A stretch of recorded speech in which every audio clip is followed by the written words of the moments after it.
Magandang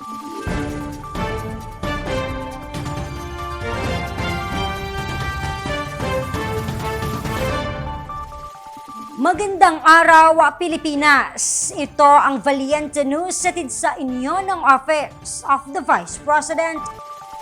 Di bababa sa 7,000 ang kinikita ng isang MTD grantee sa Davao City kada 3 araw. Ang kanyang negosyo, ang paggawa ng masarap na pastries at dessert. Ang detalye, alamin natin sa ulat ni Jera Gomez. Nakahiligan na ng Davaoeña na si Shara ang paggawa ng mga masasarap na pastries tulad na lang ng cake na hindi nawawala sa pagkainan nating mga Pilipino tuwing may okasyon.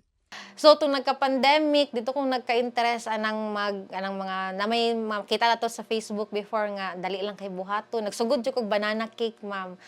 Hinasa ni Shara ang kanyang talento sa paggawa ng cake at nag-enroll sa iba't ibang workshops at training.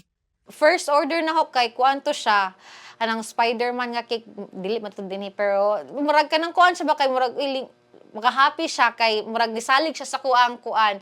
So dito na siya nagsugod nga kanang mag-post ko. So mo siya ulami, diri mo mag-order hantod sa dito na nagka-anam-anam na kog mga naano kay mga repeat customers gid. Tulad ng ibang entrepreneur, pangarap ni Shara na mapalago ang kanyang negosyo kung kaya't dumulog siya sa OVP, Southern Mindanao Satellite Office at nag-apply sa programang Magnegosyo Taday.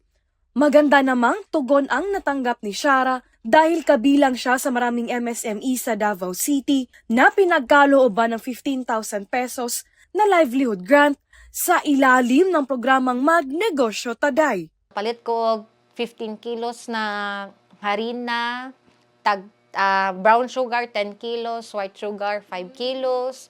Tapos ipalit ko ani og 1.5 kilo nga cocoa powder. Tapos ipalit pod ko og kani bars, tulo ni kabuok kag isa nagamit na nako.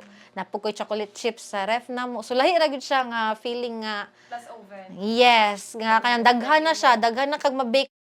Sa ngayon, iba't ibang klase na ng cakes ang ino-offer ni Shara sa kanyang mga customers. Ang presyo ay magkaiba, depende naman sa disenyo at laki ng cake.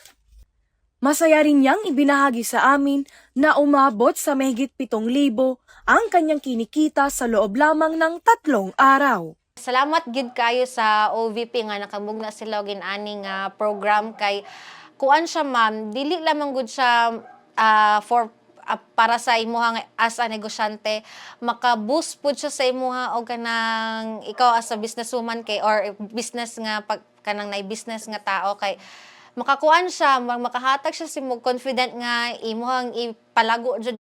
Sa datos mula sa OVP SMSO, umabot na sa 520 na mga individual at isang organisasyon ang naalalayan ng MTD program. Kabilang narito ang mga MSMEs mula sa Davao Region, Bukidnon, Misamis Oriental at Sultan Kudarat. Mula rito sa Davao City, ako po si Jera Gomez. Lahat para sa Diyos, bayan at pamilyang Pilipino. Valiente News. Marami pang mga balita ang dapat abangan dito lamang sa Valiente News. Ako si Claudette Loreto para sa makabuluhan, naninindigan at matapang na mga ulat at impormasyon. Maraming salamat.